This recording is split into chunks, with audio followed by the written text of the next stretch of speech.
I'm meteorologist Ryan Hill with a look at your not only warm but record warm forecast, but not until after we have some isolated storms. First in the Bighorns, just early tonight with lows in the upper 40s through 50s in northeastern Wyoming through western South Dakota. Then as we make our way through Friday, another isolated storm chance in the central and southern hills, thinking Keystone and Custer is where those storms might initiate. North winds 10 to 20 miles an hour for at least a little slight cool down for northern and central portions of Dakota Territory. Eastern portions might not even cool down that much compared to today. 85 and 84, Philip and Kadoka. We're watching the available storm energy, and it looks like that is best right around midday tomorrow to 2 o'clock, and then that front shifts southward. Then we're pulling things northward again. That warm air starts to fill back into the region.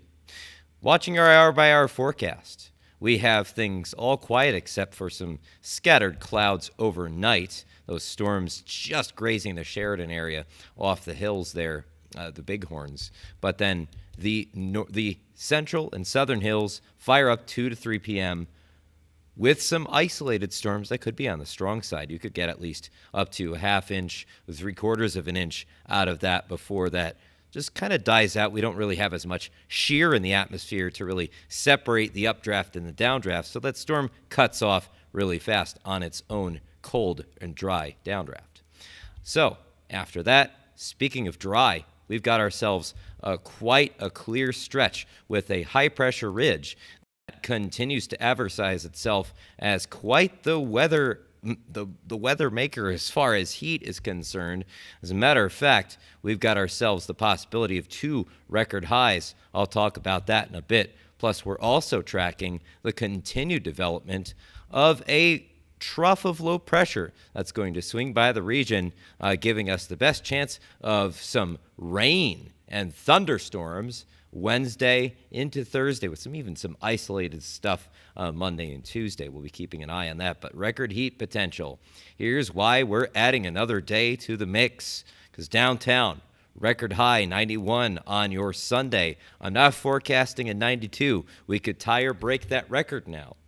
And then we've just added Monday, continuing to funnel in some warm air, starting to look at how the atmosphere is set up, and it looks like we're going to achieve some hot things as far as temperature is concerned. The record was 89, set in 1941 on that day. Meanwhile, the below normal temperatures meeting the above normal temperatures.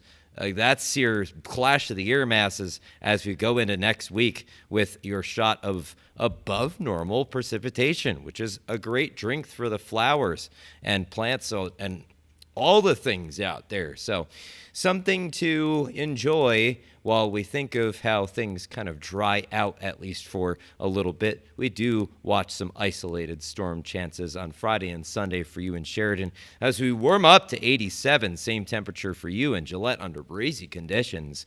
Spearfish and Deadwood 87 and 85 by your Sunday after some isolated storms on Friday. Then your 7-day forecast, 92 and 90, definitely breezy all throughout and windy as this mature low pressure system winds up through the area, especially Wednesday into Thursday. We could get some steadier, heavier rain through the area Tuesday into Wednesday, maybe hanging on into Thursday. We'll keep an eye on things.